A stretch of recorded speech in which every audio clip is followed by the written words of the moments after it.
Oi, pessoal, tudo bem? Como é que vocês estão? No vídeo de hoje, a gente vai conversar um pouquinho sobre a argumentação.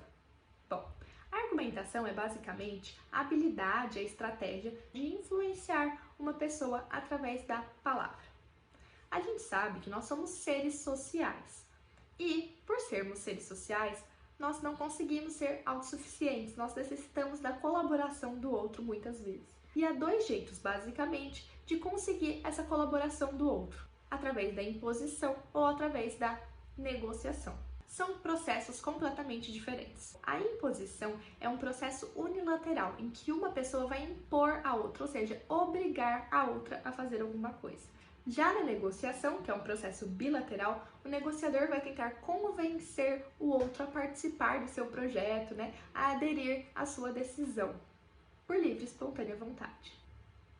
A imposição, ela vai agir com a força para que uma pessoa seja submissa à outra. Já na negociação, o negociador, ele vai persuadir o outro através de seus argumentos. E aí chegamos no tópico da aula, que é finalmente o argumento. Indo um pouquinho mais a fundo, Aristóteles dizia que há duas maneiras de se raciocinar: através da lógica e através da dialética. O raciocínio lógico precisa de uma certeza final. Então, o resultado desse tipo de pensamento precisa ser a finalização desse raciocínio. A lógica leva a um resultado final e conclusivo, que é seguro, é uma certeza.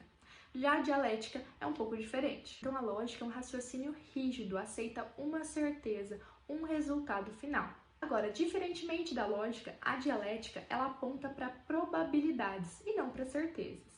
E a dialética, basicamente, é a argumentação. A dialética tem uma flexibilidade que a lógica não tem. Essa flexibilidade é similar à negociação, em que uma pessoa tenta convencer a outra de que sua tese é mais aceita, mais viável, para que os dois entrem em um acordo de qual seria a opção mais aceitável. É isso que a dialética busca, a probabilidade de uma resposta ser mais aceitável que outra. Não necessariamente que uma resposta é a correta e outra é a errada. E o argumento é um instrumento da dialética, é através dele que a gente vai fazer todo esse processo de raciocínio dialético. E para a gente continuar a falar sobre a argumentação, a gente precisa fazer algumas distinções. Existe a demonstração e existe a argumentação. A demonstração, ela visa comprovar se um fato é verdadeiro ou se ele é falso, ou seja, a validade de um argumento, se ele é válido ou não. E esse tipo de procedimento, o procedimento da demonstração, ele é calcado no raciocínio lógico, em que há uma certeza. Também existe o procedimento da argumentação. Como eu já disse, a argumentação, ela não vai buscar certezas, um certo e um errado. Ela vai buscar um ponto mais aceitável, uma solução mais possível ou mais provável, através dos raciocínios da dialética. E é através da demonstração e da argumentação que a gente vai entender qual que é a diferença entre convencimento e persuasão. O procedimento de demonstração, ele vai me levar a um convencimento. Então, através de provas de que uma coisa é verdadeira ou falsa, eu vou convencer o outro de que eu estou certa, por exemplo. O convencimento, ele não pressupõe adesão. Então, a pessoa pode estar convencida de que aquilo existe, por exemplo, mas ainda assim não concordar com aquilo. Ou ela pode estar convencida de que uma coisa é verdadeira, mas ainda assim não aderir àquele pensamento. Agora, persuasão é quando uma pessoa, ela adere à tese defendida. Ela vai não só ver que aquela tese é mais viável, mas ela vai aderir, ela vai propagar aquela tese. Ela vai assumir essa tese na prática, ou seja, aquele posicionamento na prática. Por exemplo, eu estou 100% convencida de que uma alimentação saudável é melhor para a minha saúde. Mas eu não fui persuadida a ter essa alimentação saudável. Eu não estou praticando ela 100%. O convencimento, ele está no campo das ideias. Então, eu até me convenço de que isso é verdade, mas eu não faço nada em relação a isso. Já a persuasão, ela é um pouco mais do campo das ações. Quando eu sou persuadida a fazer alguma coisa, eu vou lá e faço isso, realmente colocando em prática o que eu fui persuadida a fazer. Já a persuasão é um raciocínio da dialética, que vai me levar a fazer, a agir, a aderir uma ideia e realmente praticá-la. Mas é importante dizer que um argumento só vai ter eficácia se nós conhecermos o nosso auditório, né? Se o argumento for tido e reconhecido como algo positivo pela sociedade, pela cultura em que eu estou inserido, ele com certeza será mais aceito. Então, eu preciso reconhecer quais são os valores importantes para o meu público, para o meu auditório. Que pode ser um auditório mais particular, que é aquele que o orador conhece, sabe os valores, ou pode ser um auditório universal, que é aquele em que o orador não conhece todos do auditório. Ou seja, o argumento vai ter que ser mais amplo e menos específico, para que haja persuasão.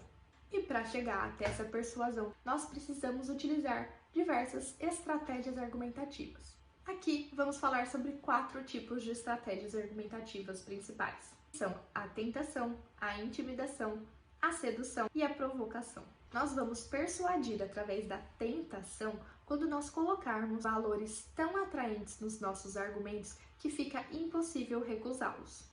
Em propagandas, a gente vê bastante esse tipo de estratégia argumentativa. Já a intimidação é uma estratégia argumentativa contrária à da tentação. Ela consiste numa ameaça. Essa intimidação ela é feita através de uma listagem de coisas negativas que aconteceria caso você não escolha aderir à tese. Lá nos maços de cigarro, por exemplo, há fotos de coisas horríveis que podem acontecer caso você não deixe de fumar. Se você não deixar de fumar, então, aquelas coisas horríveis vão acontecer com você.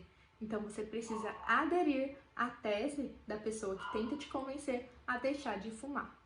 Outra estratégia argumentativa é a sedução.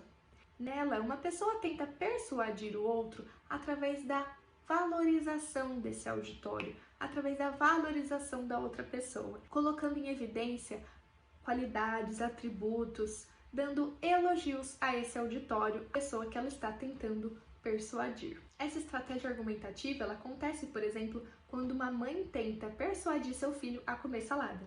Ela falaria, por exemplo: bom, meu filho, como você já é muito grande, você já é um mocinho, já sabe que é importante comer saladas, você vai comer saladas. Então, o menino se vê seduzido por essa ideia de ser grande, de ser entendedor, já consciente das coisas. E vai ser persuadido a comer salada. E a última estratégia argumentativa que vamos estudar aqui é a provocação. A provocação é uma estratégia oposta à sedução. É quando um orador, por exemplo, ele coloca em xeque seu auditório, suspeitando de alguma capacidade, por exemplo, daquele auditório, o que faz o auditório querer provar que não é bem assim. E esses foram, então, alguns conceitos básicos da argumentação. Espero vocês no próximo vídeo. Tchau, tchau!